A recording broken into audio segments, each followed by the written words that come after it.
This talk is about Swami Vivekananda's practical Vedanta. When we read about Swami Vivekananda, inevitably one of the thoughts that has come to our minds, inevitably, is that I wish I had met him. I wish I had seen him. We think that would make a very great difference. Well, we are about a little more than 100 years too late for that. But the great thing is, Swami Vivekananda's works, the complete works, are with us. And Swami Vivekananda lives in his talks. There is a special power in that. You cannot deny it. I have studied the scriptures of Vedanta, of different traditions, of different religions of the world, writings of philosophers and saints, and yet there is something unique and powerful about when I read those words. Romain Rolland said that he was writing at a distance of a few decades after Swami Vivekananda passed away. So reading these words at a distance of maybe 30 or 40 years after Swami Vivekananda passed away, he says, even now we get an electric shock reading these words. So there is a special power, even now when you read it. So that's an encounter with Vivekananda, when we read Vivekananda. When I was preparing for this talk, I was rereading Vivekananda's practical Vedanta lectures, which he gave in, the talks which he gave in London about 120 years ago. And still, you can feel something being communicated, something powerful and original being communicated there. He starts off with a bang, as usual. Vedanta, no matter how grand a philosophy, no matter how intricate its metaphysics and epistemology, he says it must be practical. Otherwise, it's just intellectual gymnastics. And not only must it be practical, but how practical in what sense? He makes a startling claim. Swami Vivekananda says, the fictitious difference that we have between religion, spirituality on the one hand, and our life in the world on the other, this fictitious difference must disappear. The difference that we have between going to the temple or the church or the mosque or coming to the Vedanta Society on a Sunday and the rest of the week, that must disappear. This gap must be bridged. That is what he means by making Vedanta practical. Vedanta has, in a sense, always been practical. You will find in the original, the Upanishads, upon which the philosophy of the Vedanta is based, that often you come across kings, princes, powerful people who are engaged in the job of administering entire kingdoms. As Swami Vivekananda puts it, absolute monarchs, not figureheads, the royalty which we find today. And I can't help but telling this little story. I think I've told it earlier also. What happened was, several years ago, I was in Calcutta Club, which is a British institution set up in Calcutta during the British Raj. And I had gone there to give a talk to the Rotary International. They had asked me to give a talk there. And being an institution of the Raj, they still have some quaint old customs. You must be dressed in a particular, there's a dress code. You certainly can't go in wearing this. And I went in like this, and I could see the manager and the assistant manager whispering to each other. They're probably thinking the Swami has come for donations or something like that maybe. So he came up very politely. Can I help you, Swami? I said, I'm an invited speaker. I'm going to speak here at this conference. Then he said, oh, that's all right then. And then I was early, I went and sat there before other delegates had come. And this lady who was sitting next to me, maybe in her 50s or 60s, very imposing, powerful personality, it looked like that. And she was speaking to me. And we got talking about the lecture I had given the week before that, which was in a place called Burdwan University. Those who are from West Bengal, they know it's a well-known university. And I said I had given a lecture, and she said, which hall did you give your lecture in? I described the hall. I didn't know why she was asking. She smiled and said, oh, that was my room. I said, your room? The hall was about thrice the size of this hall. Your room? Now it turns out that the Burdwan University is actually a palace, the palace of the Maharaja of Burdwan, who donated it after the independence of the country to the university. And she is the princess of Burdwan. And that used to be the little girl's room. She said that was our winter palace. So it's hot in summer. So in winter, the royal family used to stay there. Now the funny thing happened afterwards. When the talk started, I quoted Swami Vivekananda without thinking what I was saying. I said, she was sitting in the audience, and I said, Swami Vivekananda said, the monarchs of the past, they founded a practical philosophy, Vedanta, and they were absolute monarchs, people with real power, not like the kings and princesses of today who are figureheads, just mere symbols. And she was sitting there, and this gentleman who was sitting next to her sort of poked her like this and said, he's talking about you. I bit my tongue the moment I said it, but it was too late. I hope she didn't mind. But it is true. When you think about the Bhagavad Gita, who teaches the Bhagavad Gita? Krishna. He is not a monk. Where is he teaching it? On the battlefield, not in an ashram or the Vedanta society. Whom is he teaching it to? Not to a monk or not to somebody who joined a yoga studio. He's teaching it to a person in crisis, an administrator, a king, Arjuna. Swami Vivekananda says, if those people found it worth their while to cultivate this philosophy of Vedanta, we too can do it. How much more so that we can do it? We have, Swami Vivekananda says, compared to Arjuna and Krishna, we have all the time in the world. He says, we have so much time on our hands. If we put our mind to it, we have got enough time to practice 500 or 200 ideals in our lives. So the Bhagavad Gita, when you look at the Bhagavad Gita, it is a call to action. It is not airy metaphysics. It is not just withdrawing and meditation. All of that is there. Philosophy is there, meditation is there, everything is there, but it is primarily a call to action. Bhagavad Gita is a call to action. What kind of action? Not the kind we are used to. That's very interesting. The philosophy of action in Vedanta. Inaction is condemned in the Bhagavad Gita. Withdrawing from action, running away from the world, which is what Arjuna wanted to do.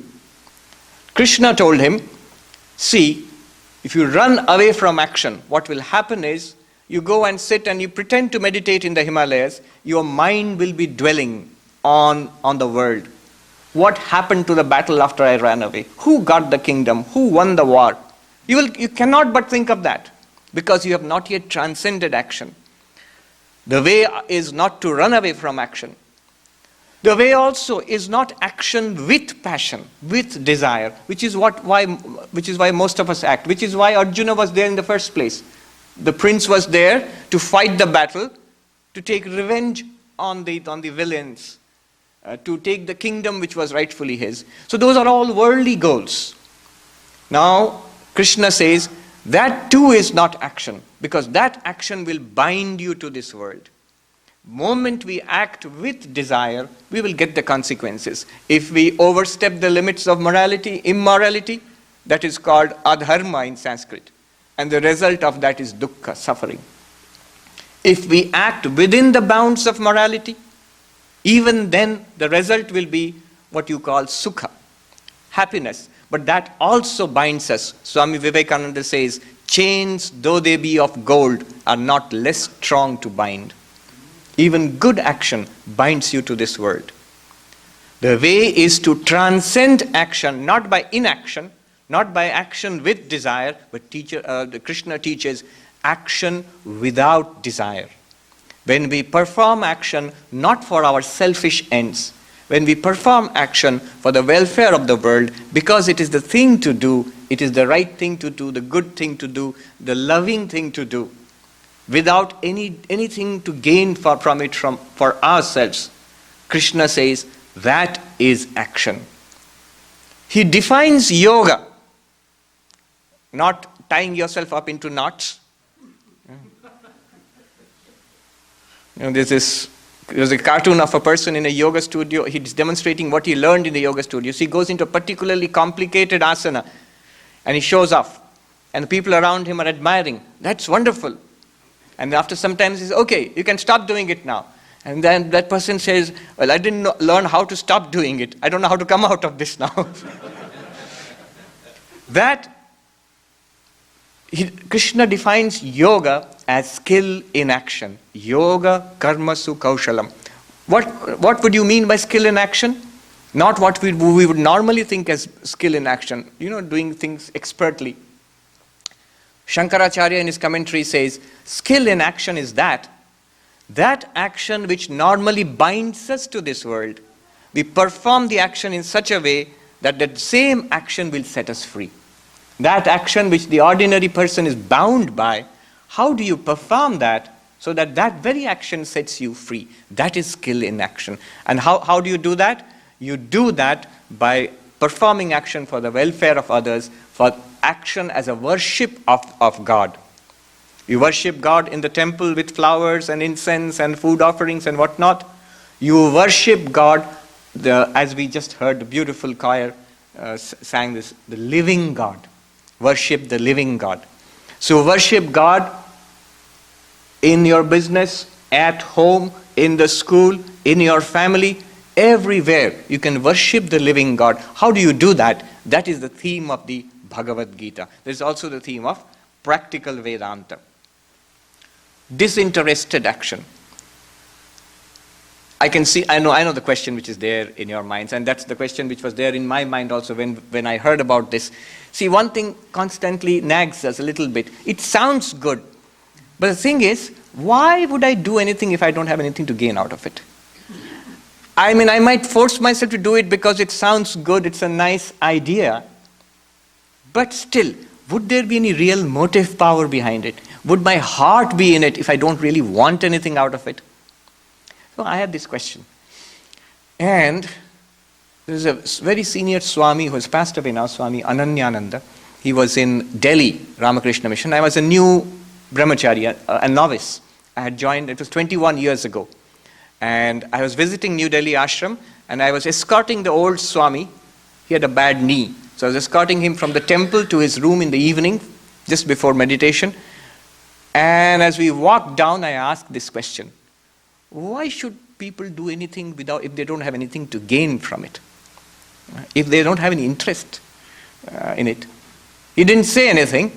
As we walked into his room, he turned around, and just before closing the door, he looked at me and smiled and said this, I can never forget it. It's the solution to this, the answer to this question. So precise. Just a phrase. He smiled at me and he said, disinterested action, my boy, not uninterested action. In English, if you look at the dictionary, lack of interest, there are two words, disinterested and uninterested. Uninterested means I have no interest in it. I do it in a lackadaisical manner just because I have to do it, I'm being pushed to do it. I don't really like doing it. There's no enthusiasm. Disinterested action is a very interesting word. It means the party who has no personal motive or interest in it. He may have all the enthusiasm, but nothing personal to gain from it. No personal axe to grind there. That is disinterested action. So there can be tremendous enthusiasm, and there should be. There should be love and enthusiasm in service, but no particular personal gain from it. In fact, we should make sure that we are not gaining something personal from it. So that is the idea. Another question. Swami, that's okay for you. You are a monk, so you don't have a salary or something like that. You don't take anything for your action. But we work in the world. So when a teacher in a school asked me, I teach and I get my salary from that, and I need my salary. So if I do that work and I take the salary, doesn't it become work with desire? And the answer is very simple. What is the purpose behind that work? Is the purpose the money itself? You need the money. When you work, you will get money. Why not? We need money too. You'll find out when you leave. You're encouraged to donate. So So that does not make it work with desire. What makes it work with desire is the attitude behind it. And that brings us to a very interesting thing I learned from a Swami in Haridwar, on the bank of the Ganges. He said something very beautiful. He said, in our lives, in human life, there are 3 streams. In Hindi, he said, teen dhara hai. 3 streams flow through us all the time. The stream of knowledge, jnana, the stream of action, karma, and another word he used, a Sanskrit word, bhavadhara. Bhava can be inadequately translated as attitude. So, knowledge, work, and attitude. He said, I am not interested in what you know. I am not interested in what you do. Tell me what is your bhava, what is your attitude. And then to explain, he said, what makes a difference in spiritual life is not what you know. It's not even what you do. It's why you do it. What is the purpose behind action? And there's some beautiful examples. A person may be a pandit, may be learned in the scriptures. And he may be doing this very religious work of worshipping in a temple, maybe a pujari, a priest in a temple. So the work that he's doing is religious. He's learning, his knowledge is also scriptural, religious.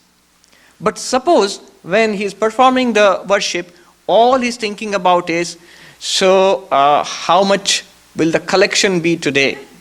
And with that money, I have to put a new roof on my house and put my children into a better school. Now the bhava, the stream of the attitude, the stream there, it is flowing straight to the world. He said in Hindi, uska bhava samsar ki or hai. His bhava is towards samsara, towards the world. What will he get?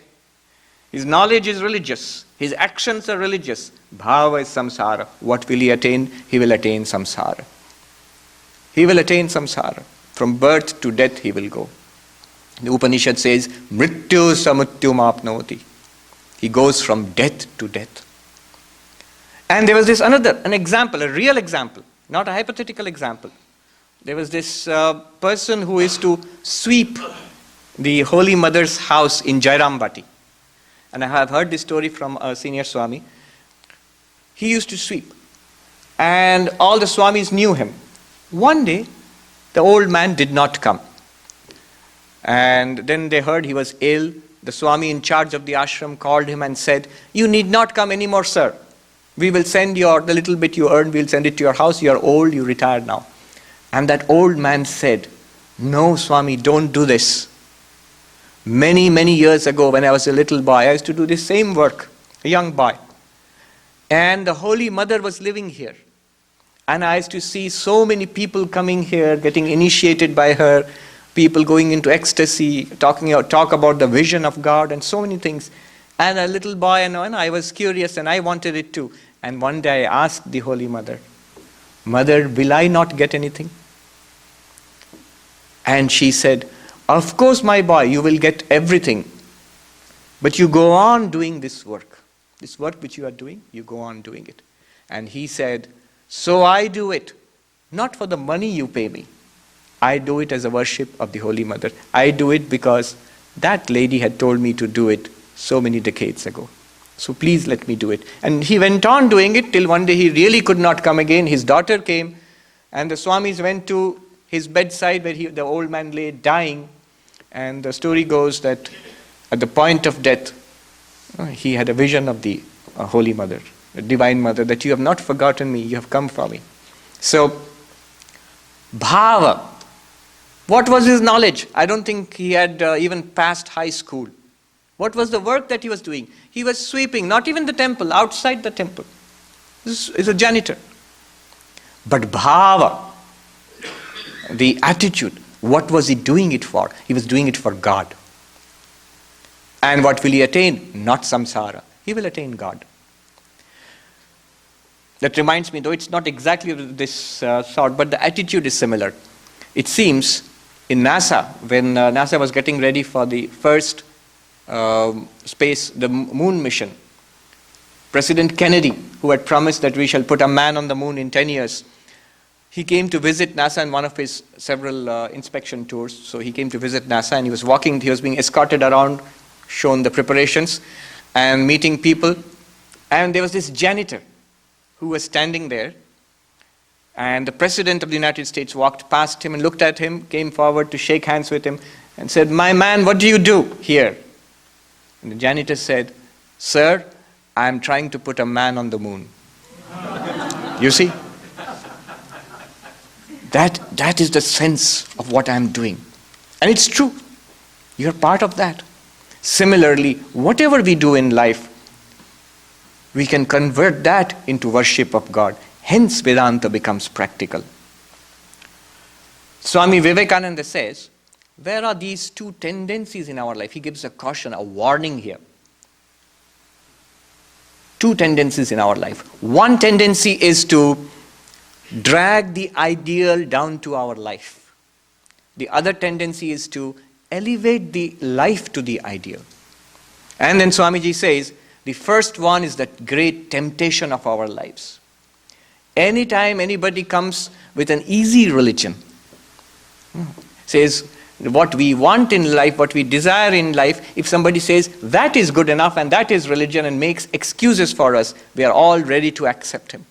That kind of religion, that kind of teaching easily finds large numbers of followers.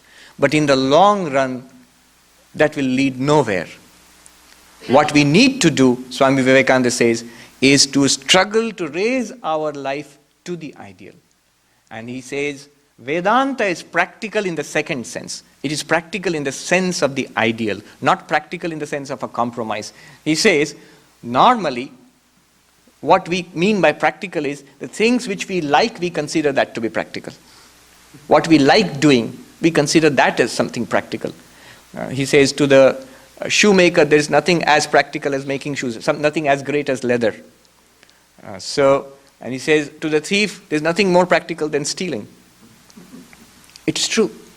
And the second thing is, he says, not only what we like doing, what we can do, what we are accustomed to doing, what we find easy and natural to us, that's what we consider practical. Swami Vivekananda says, Vedanta, however, is practical in the sense of the ideal. To attain to the ideal and manifest it in our lives, that's the sense in which Vedanta is practical. Now, what is the ideal of Vedanta? What is the ideal of Vedanta? And Swami Vivekananda puts it very directly. The ideal can be put simply in a few words. You are divine, that thou art. You are God. Tremendous, a bombshell. Swami Vivekananda says, the Vedanta, the Upanishads declare with one voice that the human, the individual, is none other than the divine. God is our inner reality. God is the reality of which we are unaware. We say, no, that cannot be right. It can't be right because we are these little bodies. We are born, when we age and we die, we are happy and we are sad and we attain something, we lose a lot, and that's what our life is, and we shall pass away soon and die, and that's what it is. It just isn't so that we are God. That's what we think. Mark Twain once said, it is not what you do not know that gets you into trouble. It's what you know that it just ain't so. That's what gets you into trouble. Yes. We think it's impossible. How is it possible that we are God? And Vedanta purports to show you, to demonstrate to you, and to lead you step by step to the realization that your true nature is nothing but God and God itself.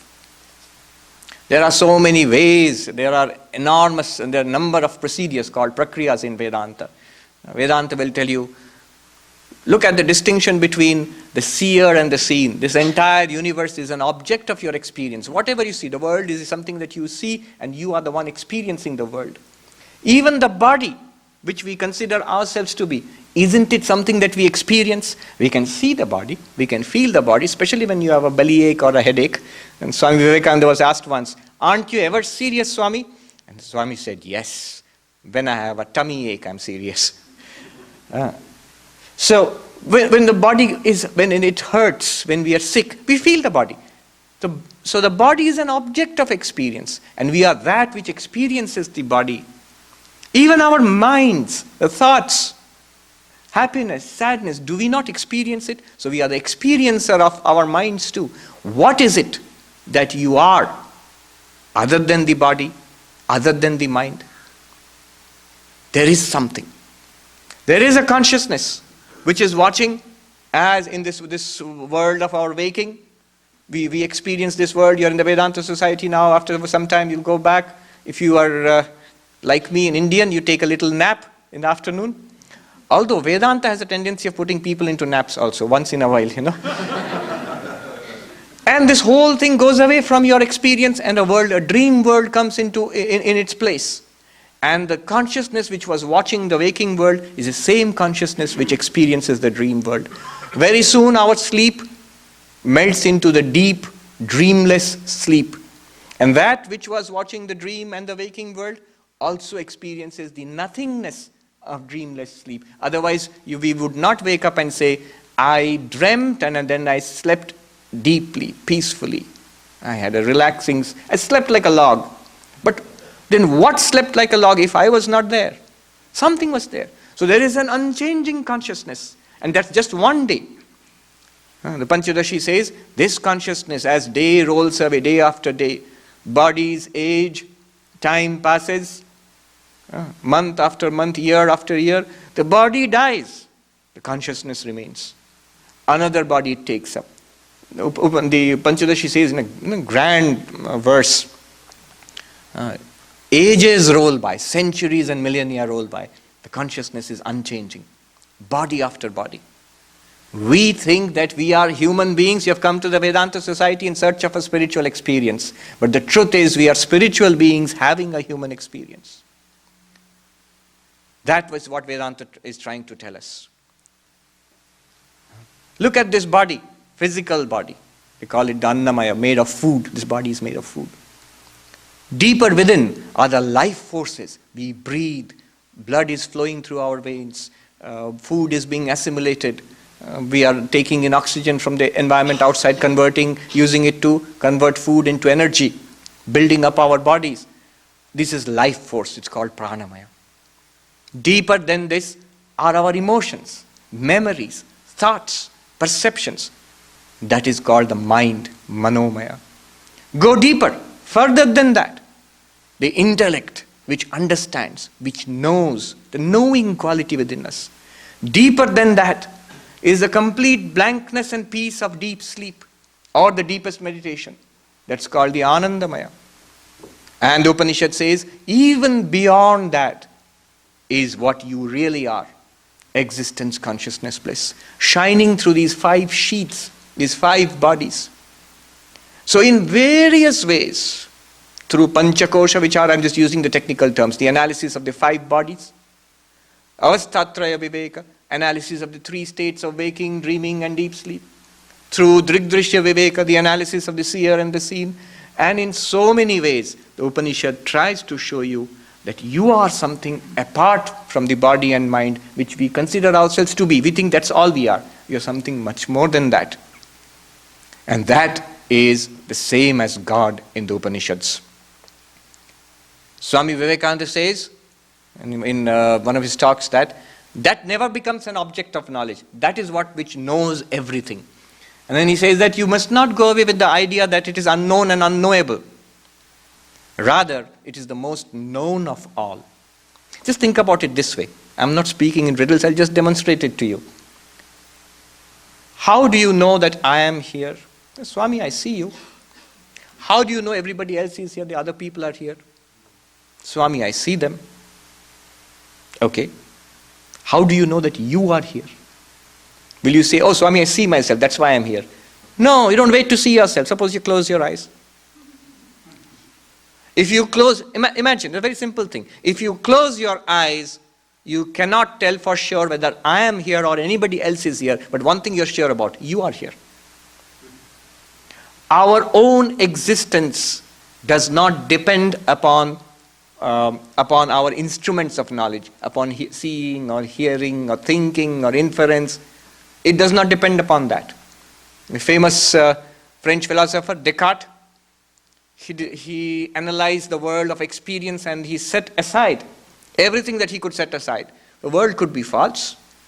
Even my body could be false. But one thing I cannot set aside is this thinking which is going on. So thinking is there, so I think, and therefore I exist. Cogito ergo sum. I think, therefore I exist. The Vedanta says just the opposite. I exist, therefore I think. There is something that shines shining forth. Because even when I do not think, I still exist. There's so many stories about this. Descartes in a cafe in Paris jokes. And the waitress comes, Monsieur Descartes, would you like one more coffee? And he says, I think not. And immediately disappeared. Because he's not.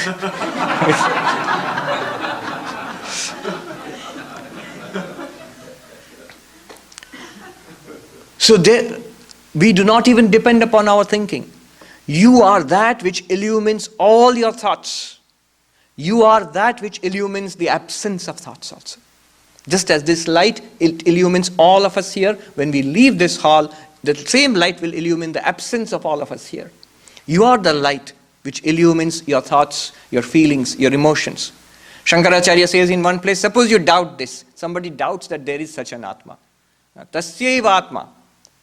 Yasya asya nirakarta tasyaiva Atma. Sanskrit means the one who doubts the existence of such a self. The self is his own self, the one who is doubting. The same self illumines the doubt in the mind. So we are convinced, I am the self, I am consciousness, absolute. That conviction is in the mind, which is being illumined by the same self. So that is something, if you think about it, it's undeniable. I was on a flight a few months ago from Lisbon to Frankfurt, and next to me there was this lady, a neuroscientist, flying from England to India via Lisbon and Frankfurt and to Bangalore for a conference.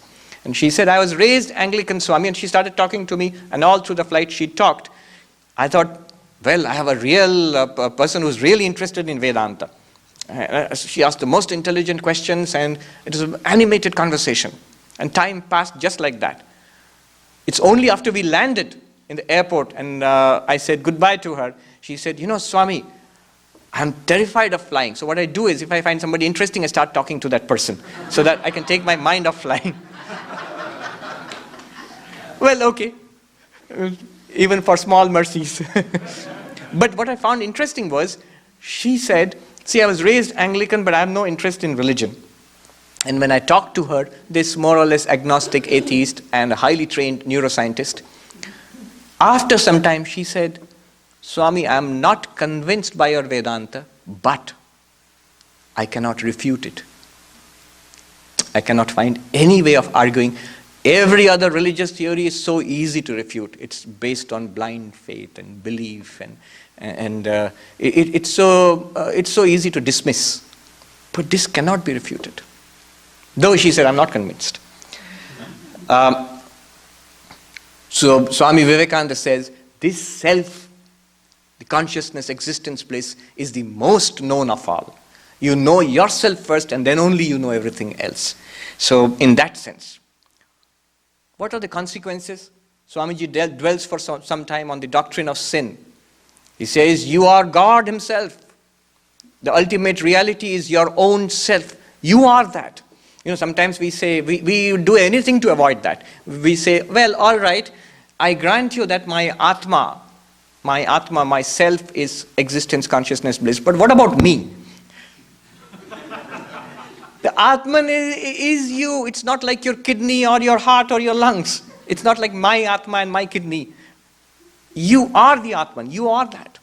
So Swami Vivekananda says it's the most known of all. It's a sin to call you sinners. It's a sin to call you sinners. You are no different from God himself. Under limitation, under ignorance. So Swami Vivekananda says Vedanta does not accept sin. But the doctrine of sin is in essence not wrong. What Vedanta says is, it is ignorance. We are unaware of our divine nature. And therefore we fall into error, which in other religions is called sin. In Hinduism too, there's an entire doctrine of papa, of adharma, being against morality, and giving rise to what is called papa, demerit, which gives rise to suffering. So, the idea, the source is, the problem is not sin in itself, the problem is ignorance. And what are we ignorant of? We are ignorant of our true nature, the true nature as existence, consciousness, bliss. So, somebody asked Swami Vivekananda in one of his talks in San Francisco, he says this: this doctrine of sin has been driven so deep into us. The guilt has been driven so deep into us. When I say these things, a preacher came and said to Swamiji, these are terrible things you are talking about. You will suffer for this. Swamiji said, what will happen to me? And the good man said, you will go to hell. And the Swamiji said, where will you go to? Oh, of course I'll go to heaven. And Swamiji said, okay, I'll go to hell then. Okay. And Swamiji says, that shut him up. In another place, Swami Vivekananda says, I have not come to teach you how to go to heaven. In fact, I have come to teach you how to stop going to heaven. You see, in the Hindu idea, when we do bad things, when we commit errors, what are called sins, suffering builds up. And when that suffering is of a great quantity, that is what is called hell. But that's also limited. One goes there, when one goes through the suffering, one comes back to this human life again. If one is a very virtuous person, and one has done a lot of good, a lot of merit builds up, good karma. And after death, that individual goes to heaven. But and that's a wonderful experience. But even that is limited. One again comes back to this human plane, and so the cycle goes on until one gets liberation by the knowledge of one's true nature. Then one is not born again. One is neither born nor one dies. I'm reminded of this funny story. Swami Madhavanandaji had come here in the 60s for an operation. He was the president of the order, and he was in a New York Vedanta society. And at that time, the whole issue of birth control pills was being debated hotly in American society, it seems. In Swami Yogeshanandaji's book, it's there, the reminiscences. So some devotees were talking about it, and the Swami was sitting at a distance, and of course they were talking in hushed voices. They thought the Swami, of course, won't be interested in such things. And some were saying we are in support of this, some were saying we are against this. And the Swami said, I support it completely. They were taken aback. Swami, you are in support? Yes, I am in support of birth control. I am in support of birth control and death control. No birth and no death. You transcend this cycle of birth and death. Not going to heaven, that is not the goal. Not trying to escape from hell, that is not the goal. The goal is to realize that you are one with God and be free of this cycle. The second great theme of Vedanta is the oneness of existence. You see, if you are God, if I am God and she is God, if we are all existence, consciousness, bliss, are we different divine entities? Are there many such divine entities? Are there many such existences, consciousnesses, and blisses? I don't know if that word exists. And Vedanta says, we have no time to go into the discussions on this, but it says emphatically, there is one reality. The world of this universe is one. We are all one existence, consciousness, bliss. We are all the living beings and non-living beings, the minute and the massive. They're all ultimately one existence, consciousness, bliss. We are not parts of that existence, consciousness, bliss. Each one of us is the whole of that. How does that work? Well, there are many examples. One example Shankaracharya gives is, imagine a big pot. And why pot? Because that's mostly what they had. You know, whenever you study any ancient civilization and excavate, what comes up? Pottery. You know? If you read about any ancient civilization in history, you will read in your history books, and they made pottery. So pots were very common. So they had a big pot in which there is a very big lamp which is burning.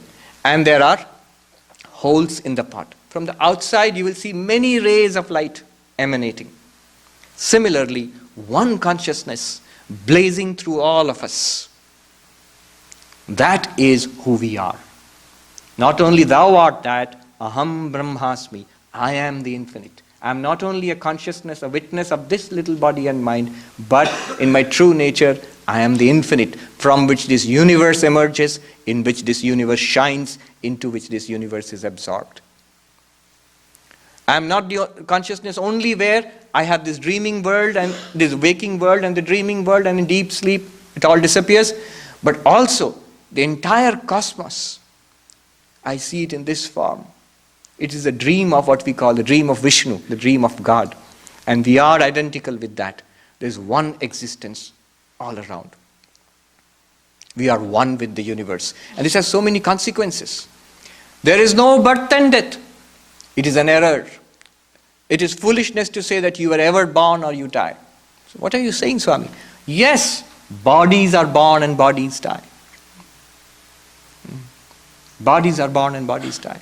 It is foolishness to say that you were ever sad or happy. That's incredible. What are you saying? Yes, it is the mind which is sad. It is the mind which is happy. The sky gets colored with, it was colored with grey clouds yesterday, day before yesterday.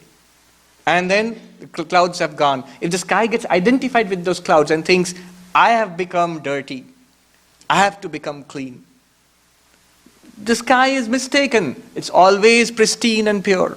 The clouds come, the weather comes, and the weather goes away. The sun is shining now. It is the same sky.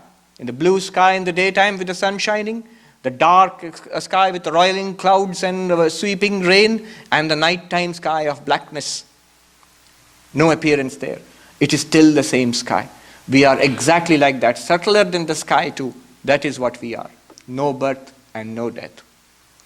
We had this Swami who had many theories about reincarnation, whether we are born or not, whether we have one life or many lives. And in the Himalayas, in one of our ashrams, he went on and on about his theories till other Swamis in our ashram got a little bored about it and they wouldn't listen anymore. Finally, this Swami took his theories out to another great Advaitic scholar who lived in an ashram nearby on another hill. And this Advaitic Swami, non-dualistic Swami, and our Swami went and said, well, I'll tell you in Hindi, it works beautifully in Hindi and translate. Punarjanma, he started, rebirth, and that Swami replied,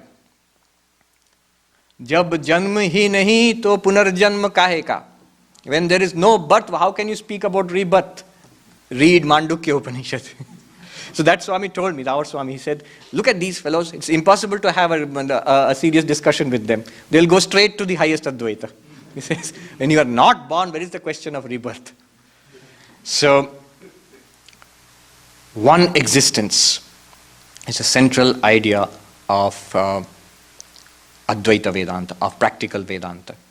And it follows from that all the differences that we see, if you are one reality, all the differences that we see, Swami Vivekananda says they are differences of degree, not of kind. He says the difference between weakness and strength is of degree. The difference between virtue and vice is of degree. The difference between life and death is one of degree, not of kind.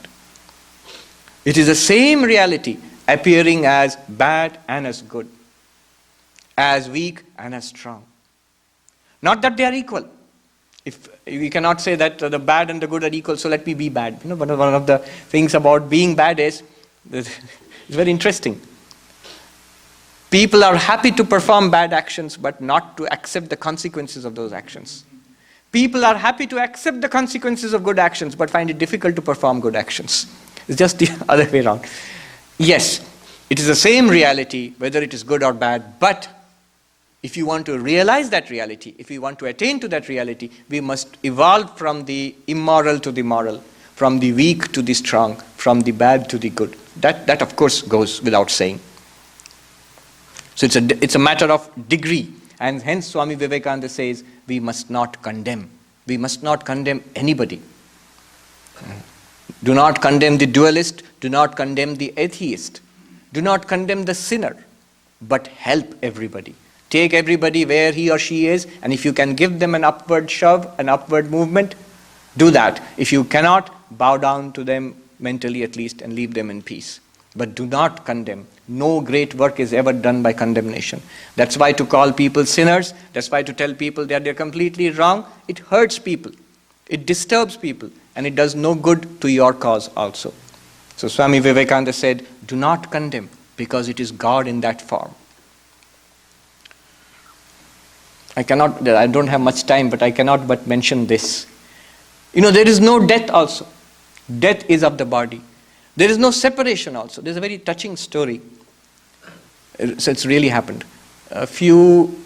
Last year, year before last, do you know there was this tragic incident where Malaysia Airlines, not the one which disappeared over the Pacific, is another one which was flying from Netherlands to Malaysia, which was shot down over the Ukraine. Now, a young man wrote an email to me, said, Swami, I have seen your lectures on YouTube. My best friend, she was on that plane, and she is dead and gone now. Will I ever be able to meet her again? Now, the answer in Vedanta is, you do not get to meet her again in the form that you are and the form she is. That is gone forever. That form arose from the Brahman and melted back into Brahman. But the reality which is that your friend and reality which you are one and the same reality. You are eternally united with her and with everybody else. You're eternally united with them. Because it's the same reality, the same substance. You think about it, there is no separation, there is no loss. If we grasp Vedanta in its true sense. Now comes the last great point. Swami Vivekananda says, if your reality is God and my reality is God, then everybody else's reality is God too. How do we relate to them? Swami Vivekananda says, never approach anyone or anything except as God. What a powerful sentence. It's a mantra. The people we approach in life, the situations we approach in life, whether it's physical health or a job situation or a frustration in a relationship or whatever, the good or the bad, whatever, all of that, Swami Vivekananda says, never approach anything except as God. It is God which is appearing, Brahman, existence, consciousness, bliss, appearing in all those forms. The moment you approach people in that sense, our approach automatically will be worship. And worship, the expression of worship is service. The expression of love is service. So the service to living beings, knowing them to be God. Shiva Jnane Jiva Seva is a formula Swami Vivekananda learned from Sri Ramakrishna. You worship God in the ignorant by teaching, by education. You worship God in the hungry by giving food. You worship God in the sick by giving medical treatment. In our hospital in Benares, I haven't seen this myself, but I gather there is a day in which all the doctors and nurses and the monks, they go to the patients and physically worship them with flowers. Yes, as a symbol to remind themselves and remind everybody else what is going on here. Of course, rest of the year, I'm sure they give injections and medicines and things like that. You can't keep giving flowers to a sick person. But the idea is converting medical treatment into spiritual practice, education into spiritual practice, relief activities in floods and disasters and earthquakes into spiritual practice. We are not helping a person. It's a privilege to be able to do that because God has given us that opportunity to serve others. If I give time and money and service, isn't it so much less for me? Swami Vivekananda is harsh on this kind of thinking. He says, give, for it will be taken from you. What nature has given to us, it will take away very, very soon. It will take away.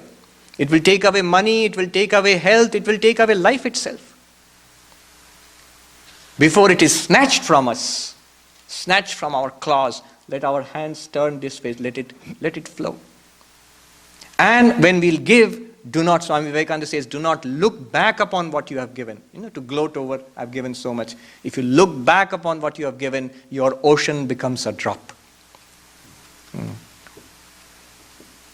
There was this boy who came to Swami Vivekananda in Calcutta.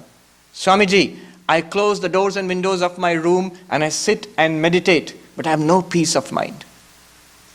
Swami Vivekananda thundered, my boy, if you know what is good for you, you will open the doors and windows of your house. Go out, look at the people who are suffering, the sick, the ignorant. Help them, serve them.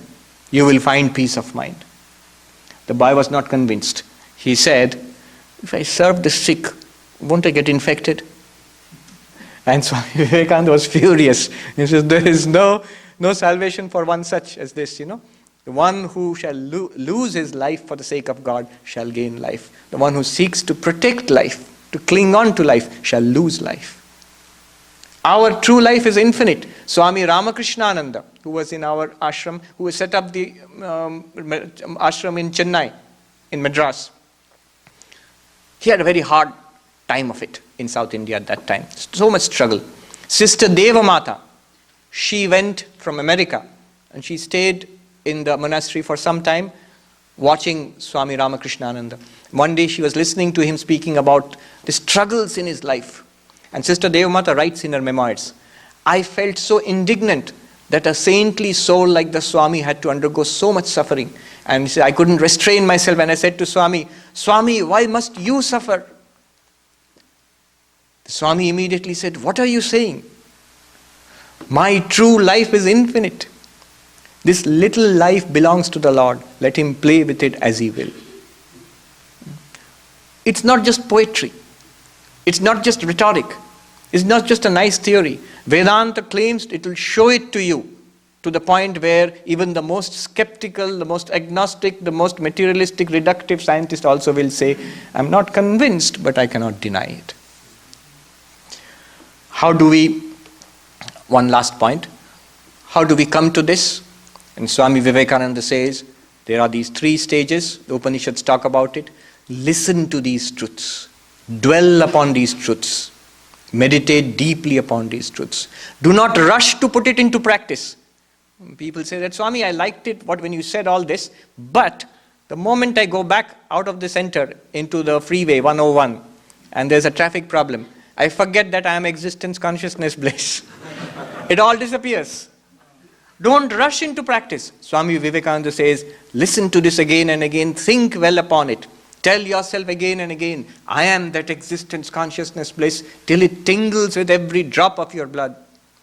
Out of the fullness of the heart, not only words come, Swami Vivekananda says, out of the fullness of the heart, actions will come. Naturally, then you will act from your conviction. Then it will be easy. So, hearing and studying these truths consistently, systematically, and working out all doubts. Mind will throw up doubts. So those I'll announce beforehand. I'm sure you have doubts. After the talk, we will go to the greenhouse, the living room there, and we can have question answers after this talk. And after being convinced about it, meditate deeply upon it and try to live up to it in your life. Then you will find that we will find in our lives it becomes a living reality. I pray to Sri Ramakrishna, the Holy Mother, Swami Vivekananda.